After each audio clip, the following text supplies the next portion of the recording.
Olá, olá, gente. Eu sou o Fábio Pirajá, esse é o nosso Observador. E a gente está aqui sempre com uma lupa em cima dos assuntos principais que estão rolando pelo Brasil e pelo mundo. E hoje eu vou trazer aqui para vocês uma matéria do jornal New York Times, dizendo que, vocês estão lendo aí, nós tivemos um misled about esse evento que mudou nossas vidas, né? A gente foi mal informado, houve desinformação, aí fomos enganados nesse evento que mudou nossas vidas, que foi o Covid-19. Esse é um assunto que o YouTube não gosta muito, então tem que tomar um pouquinho de cuidado, né, para não falar nenhuma coisa que vá derrubar o vídeo, muito menos o canal, né? Mas aí tá o João Dória, né, o Calcinha, falando que o gabinete do ódio venceu. O gabinete do ódio do Bolsonaro, né, venceu com relação à guerra de narrativas sobre a Covid, né? Diz João Dória, aquele homem que chegou à Prefeitura de São Paulo, chegou ao governo de São Paulo, o virtual candidato à presidência da República, e transformou-se nesse pária político, né? Virou tipo uma doença, ninguém quer chegar perto. É como o Lully. Lully também é outro que as pessoas querem distância. Isso aconteceu nas eleições para prefeito e vereadores, nas últimas eleições em 2022. Você viu o que foi que aconteceu, né? No ano passado, 2024, perdão, que as pessoas se afastaram. Não, Lula, não, obrigado, não quero, não sobe no meu palanque, não, por favor. O Dória é a mesma coisa, ninguém quer o Dória perto de você. Aí a gente tem aqui essa matéria do New York Times, falando sobre toda essa desinformação, né? E é assim, ó, desde que os cientistas começaram a mexer nesses patógenos, né, criados em laboratório, trazê-los para o laboratório, transformá-los, né, e transformá-los até em armas químicas. Isso aconteceu na Primeira Guerra Mundial, né, com aqueles gases tóxicos, como o gás de mostarda, por exemplo, o antrax e outros, né.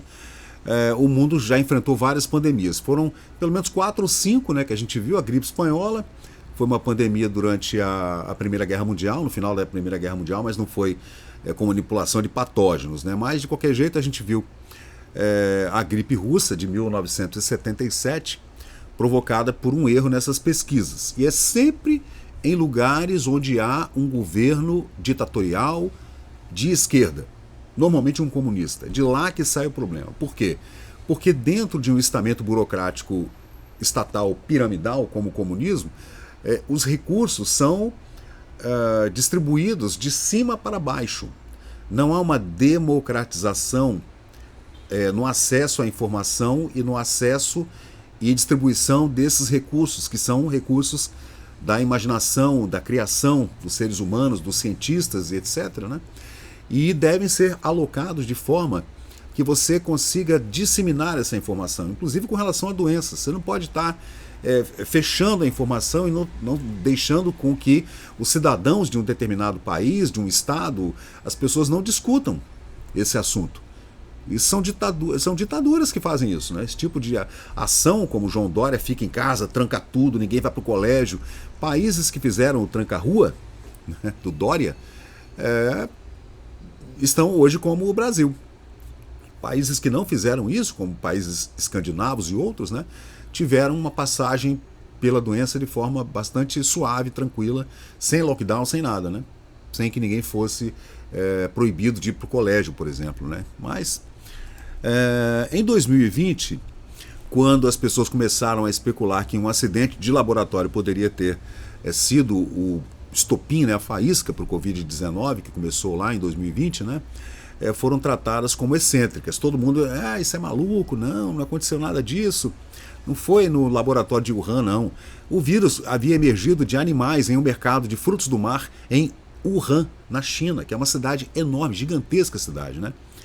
Aí, gente, tem uma organização sem fins lucrativos chamada Eco Health Alliance, que perdeu uma bolsa porque planejava realizar uma pesquisa arriscada sobre esse vírus, um vírus de morcegos, com o Instituto de Virologia de Wuhan, pesquisa que, se realizada com padrões de segurança adequados, né, não teria problema, mas com eles relaxados poderia resultar em um vazamento desse patógeno, né, modificado no laboratório, perigoso para o mundo inteiro.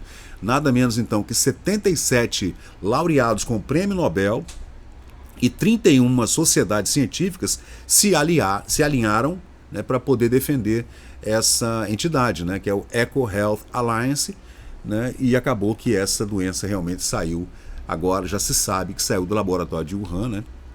A pesquisa em Wuhan era totalmente segura e a pandemia foi definitivamente causada por transmissão natural, segundo diziam esses especialistas, né?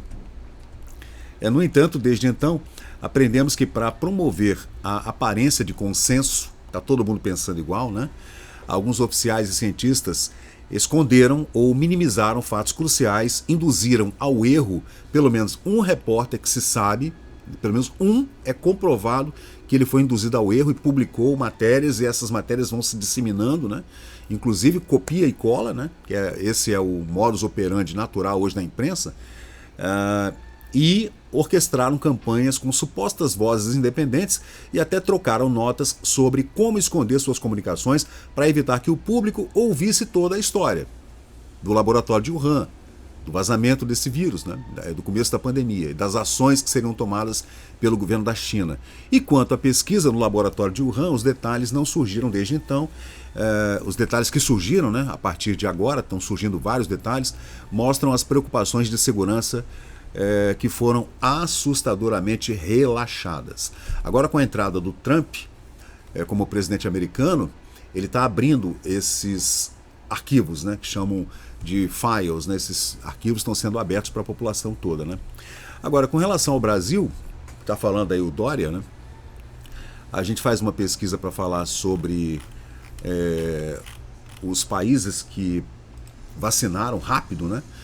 Como aconteceu a vacinação, aí coloca-se a culpa no Bolsonaro, aí já é uma guerra política de narrativas, né? O que aconteceu foi que o Brasil foi um dos primeiros países a vacinar no mundo, tá? A primeira vacinação aconteceu no Reino Unido dia 8 de dezembro e foi com uma vacina da Pfizer e BioNTech. Também Pfizer, BioNTech, nos Estados Unidos, dia 14 de dezembro de 2020, também no Canadá, na mesma data, e em Israel logo depois, né? Então houve essa vacinação da Pfizer e BioNTech. A Rússia começou a vacinar dia 5 de dezembro de 2020. A China, em julho de 2020, usando uma Sinovac de forma experimental. E Emirados Árabes começaram a vacinar em dezembro de 2020 e o Bahrein também em dezembro de 2020. O Brasil, gente, começou a vacinar em 17 de janeiro. 17 de janeiro. 30 dias depois, o Brasil já estava vacinando. 30 dias depois, 29 dias depois do Reino Unido, que foi o primeiro país a vacinar, 30 dias depois o Brasil já estava vacinando. Então é uma falácia completa dizer, né, que Bolsonaro não comprou vacina e não sei o que lá. Isso é uma mentira, desinformação da imprensa brasileira que deu nesse imbróglio que nós estamos vivendo hoje. Uma coisa triste, terrível, né, dessa briga de narrativas de esquerda, de direita, da imprensa esquerdista. Nossa, a coisa está terrível, né? E do lado de cá nós estamos na internet debatendo esses assuntos de forma, tentando debater esses assuntos que são delicados de forma aberta, para que todo mundo possa dar suas opiniões, porque essa é a nova ágora, é onde a gente vem para debater esses assuntos que são difíceis de falar. Inclusive, sempre colocando em primeiro lugar a liberdade de expressão, a nossa liberdade de imprensa e a nossa liberdade de nos expressar, assim como está na nossa Constituição, né? E o New York Times continua aqui, 5 anos após o início da pandemia de Covid-19, é tentador pensar que tudo isso já é história antiga. Realmente, né? No fluxo de informação, na velocidade que a informação flui hoje no Brasil, no mundo, isso já é passado. Mas é um passado ruim, né? A gente lembra do período da pandemia. Eu me lembro, gente, que eu fiquei em casa a partir de março de 2020, né? E eu fiquei em casa trancado. Março, abril, maio, junho, julho, agosto, setembro, outubro, novembro.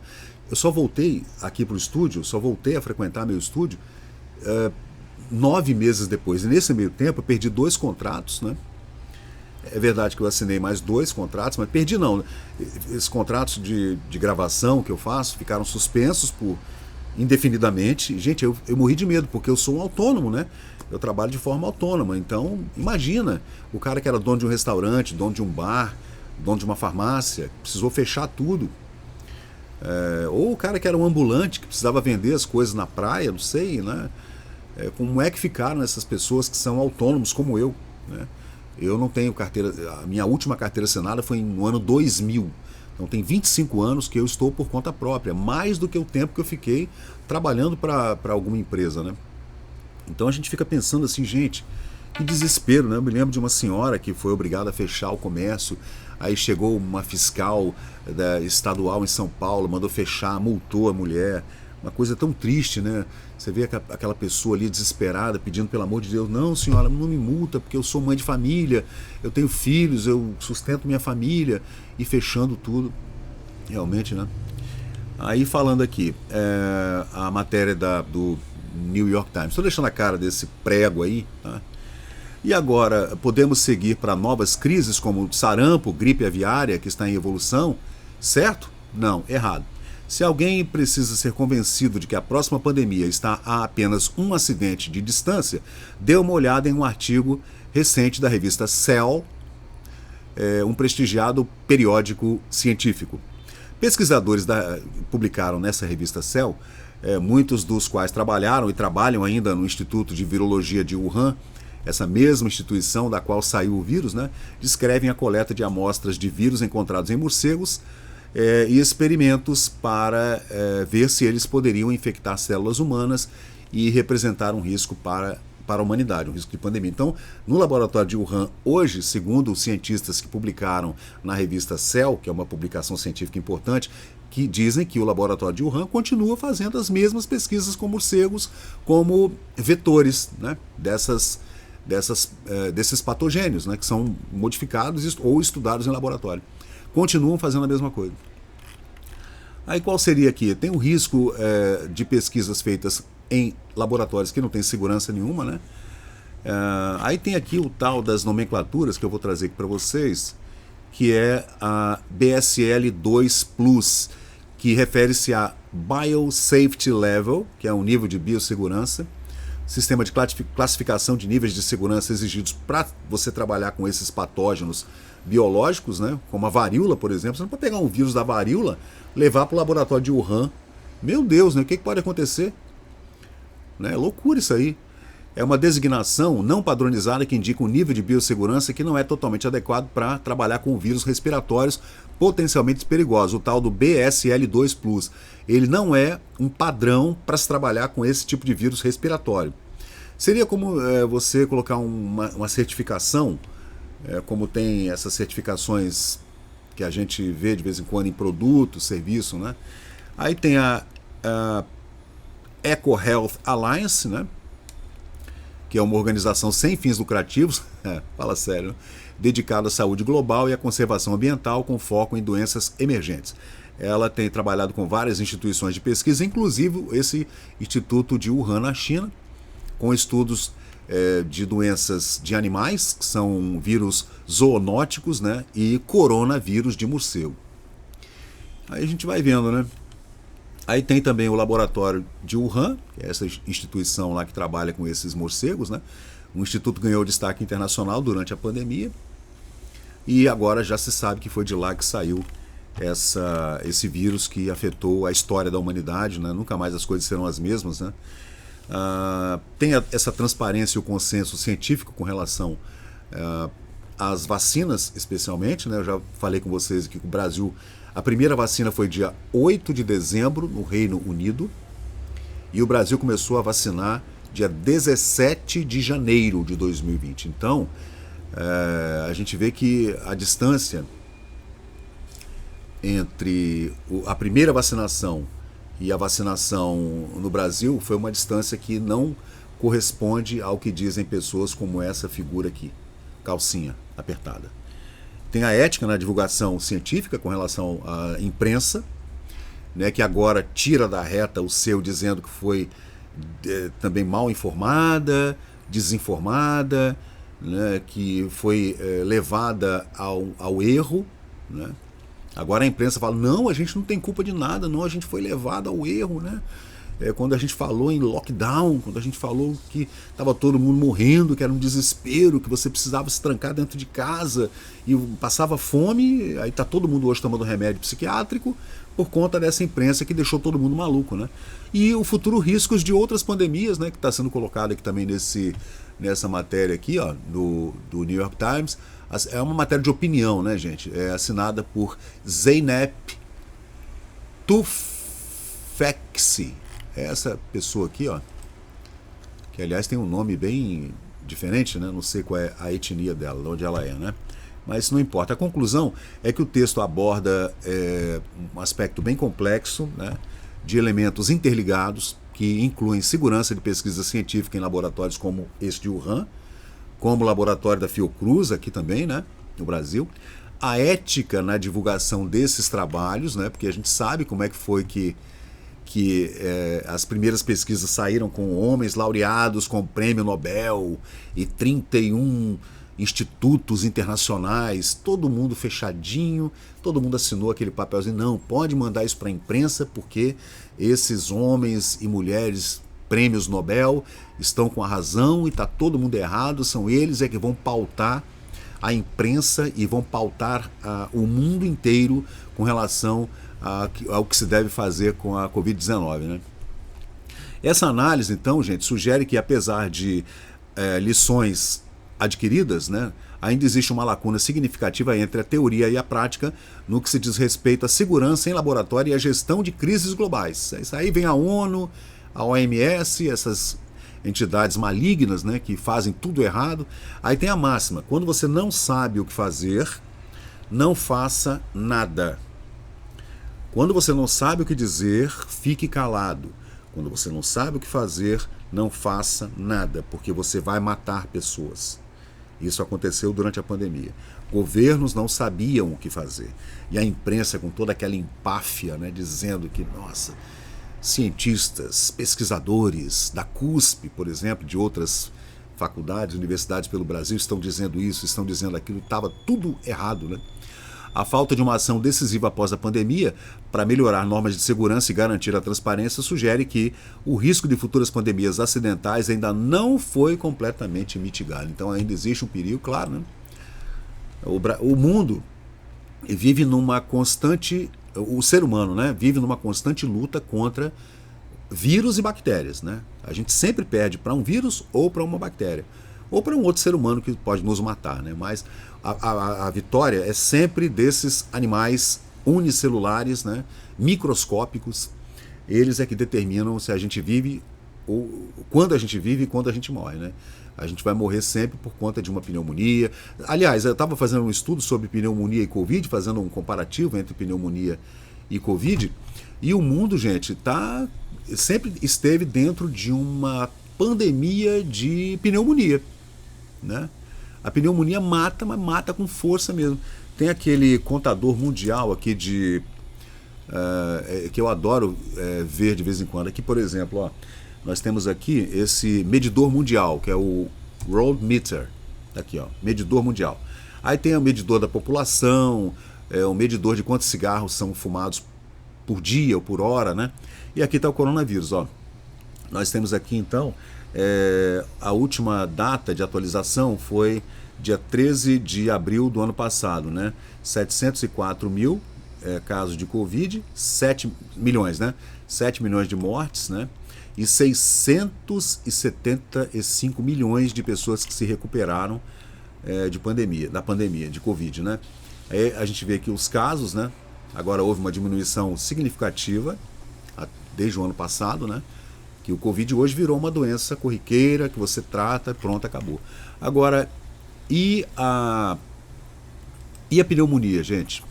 A gente bota aqui no chat GPT, Covid versus pneumonia. Se a gente for fazer uma análise agora entre o que acontece nessa luta do ser humano contra a pneumonia, por exemplo, essas semanas passadas, 2 semanas atrás, a minha esposa pegou uma pneumonia. Ela não entendeu o que era pneumonia. Estava tossindo muito, teve uma febre, uma febrinha. Falei, vai no médico, vamos fazer uma chapa, né, como falava antigamente, radiografia. Descobriu que ela estava com pneumonia. E a pneumonia mata, mas mata com força, gente. Ela é uma infecção pulmonar gravíssima, né? Pode causar a morte por vários patógenos. Eu tive uma pneumonia em 2014 por Streptococcus, né? Que é uma bactéria terrível. Mas pode ser por fungo, por influenza, né? Doença respiratória e até por coronavírus. Você pode pegar uma pneumonia por coronavírus. A minha foi bacteriana, foi terrível. Eu fiquei um mês muito ruim, tá? E é uma doença que mata muito mais do que gripe, do que Covid, é a pneumonia, que deve ser uma doença que a gente deve ter sempre cuidado, né?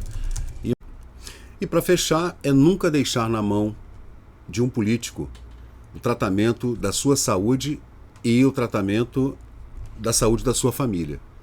Jamais, numa decisão que pode custar a sua vida, você deixar que uma pessoa como essa ou outros decidam o que será da sua vida. É claro que você brigar contra a força policial do Estado é muito difícil, né? Mas é o nosso dever proteger a nossa família. É um dever nato da sua vida, é defender sua própria vida, sua liberdade, sua família. Deixar um homem desse decidir o que você faz da sua vida é incrível, né? Mas ele falou que o gabinete do ódio ganhou a guerra de narrativas sobre a Covid, diz Dória. Tá bom. Imagina esse homem na presidência da República, o que teria acontecido, hein, gente? Mas é isso aí, curte, compartilha, comenta, o que você acha, como é que você acredita que a gente vai lidar com uma próxima pandemia. Segundo Bill Gates, haverá outra pior do que a Covid, né? Se você se vacinaria novamente, sei lá, Pfizer, AstraZeneca, aquelas outras vacinas chinesas que eu até esqueci o nome, tomara que eu não seja derrubado aqui no YouTube por conta desse assunto, que é um assunto bem sensível ainda, né? Depois de 5 anos e a gente ainda está todo mundo abalado, um monte de gente tomando remédio, né? Porque realmente muita gente ficou doente mesmo. E o que vai acontecer com relação a essas novas gerações que tomaram essas vacinas e a proteína spike e o que isso pode ocasionar no futuro, nas futuras gerações com relação a modificações no nosso DNA, né, que é uma das preocupações de cientistas sérios que existem pelo mundo afora. Então valeu, gente, muito obrigado, curte, compartilha, comenta, o assunto é difícil, delicado, cada um de nós tem uma opinião a respeito disso, né? Eu tenho minha opinião, mas eu estou expondo, né, para a gente poder abrir o debate, conversar, debater, né, menos brigar, não é para brigar com ninguém, não é para ninguém xingar ninguém, mas só para a gente tentar colocar na mesa, né, as cartas e tentar debater de forma civilizada qual é a atitude que a gente vai tomar se houver uma próxima doença dessa de escala mundial. O que a gente vai fazer? Valeu, gente. Muito obrigado e até a próxima. Obrigado.